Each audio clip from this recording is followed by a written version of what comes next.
Have you heard of a story where anyone could ask 9 questions to a princess who was very intelligent, and if the princess failed to answer even one of them, would get to marry her? So 9 questions for a princess? Well, you will get to hear this story on this channel, Ammu&You, where I am Ammu and I am here to narrate beautiful stories to you. And today, I again have come with a story of wit and intelligence. I really love using brains because that is what God has given us to use. The more we use, the more it grows. So, the story today, 9 Questions for a Princess, written by Sudha Murthy. Princess Suryaprabha, who was very beautiful and intelligent, wanted to marry a man who was even more learned and knowledgeable than her. She was not bothered about looks or wealth. She told her father, "I have decided, father, any man who would come and ask me 9 questions, to which if I am unable to answer even one, he gets to marry me. I will marry him happily." The king knew too well how bright his daughter was and was worried. And what if your answers you can answer all those questions? Then what? Then he will be rejected and he will not get another chance again. The king had no chance but to agree to this. And so he made announcements in the kingdom. Many people arrived to try their luck. Everyone came hopeful, thinking about difficult questions to ask the princess. But to their utter disappointment, the princess gave the answers to all of them just like that. And all of them had to be rejected. They went back disappointed at the end of the day. The king became more and more worried. He decided to talk to his most trusted friend, Ganpati Maharaj, who was a teacher, about this. Ganpati heard him out, then said he would send his brightest student, Shashi to question the princess. The next day, a handsome young man appeared in court. He was dressed simply, but his eyes shone bright with the light of knowledge. He announced that he had 9 questions for the princess and in no time was sitting before her ready to shoot. "Now, how many stars are there in the sky?" he asked. Suryaprabha replied, "There are as many stars as there are hairs on a goat." "Which is the most beautiful child on earth?" "For every mother, her child is the most beautiful." "What is the difference between truth and lies?" "It is the difference between our eyes and ears. Our eyes will always see the truth, but our ears can hear both truth and lies." "Which person has hands yet is considered handless?" "A rich man who does not share his wealth with his hands." "Who has eyes but is still blind?" "A man without compassion, who does not see the suffering that exists in this world." Then Shashi showed her a picture of a crumbling palace and asked what it meant. By now the princess was sure this was no ordinary man, and she was enjoying being questioned. She replied, "A house without a proper foundation, even if it is a palace, will collapse, just like the one shown in the picture." He showed another picture of an old lady collecting firewood while carrying a heavy load on her back. The princess smiled and replied, "This picture depicts human greed.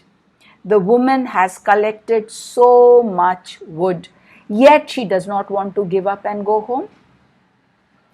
Now, the princess had answered 7 questions accurately. There were only 2 left. Shashi then asked a very clever question.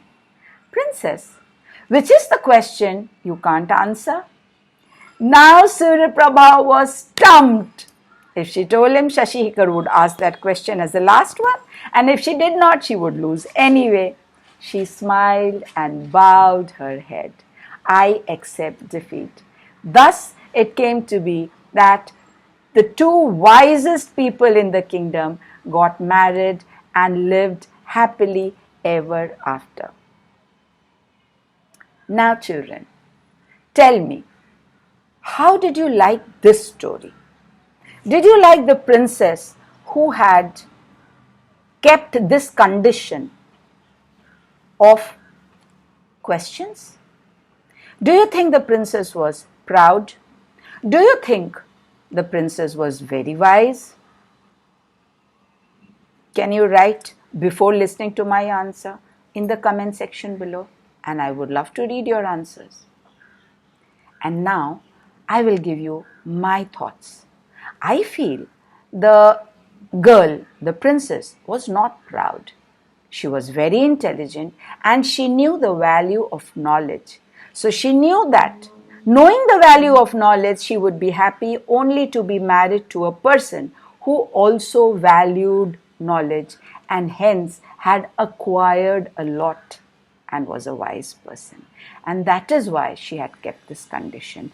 Even if someone was very wealthy, maybe a prince, a king, or maybe very handsome, but if that person was not learned enough, she would not be happy with such a person. So for her happiness and a good marriage, she had kept that wise condition.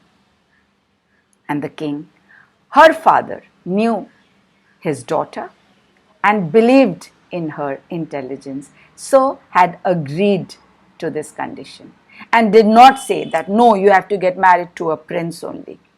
And thus, two wise people got married and lived happily ever after. We must always acquire knowledge. But after acquiring that knowledge, if we keep it in our minds without using it or sharing it, then that knowledge is of no use. Just like a rich person hoarding money without sharing it with the needy does not have a hand that gives. A knowledge always, true knowledge always is supposed to be shared, to be used, just like anything that we acquire. Even wealth, whatever we earn, should be used for the benefit of us as well as of others. Anything put to use grows. Anything hoarded gathers rust and dust and is as good as not being there. Right?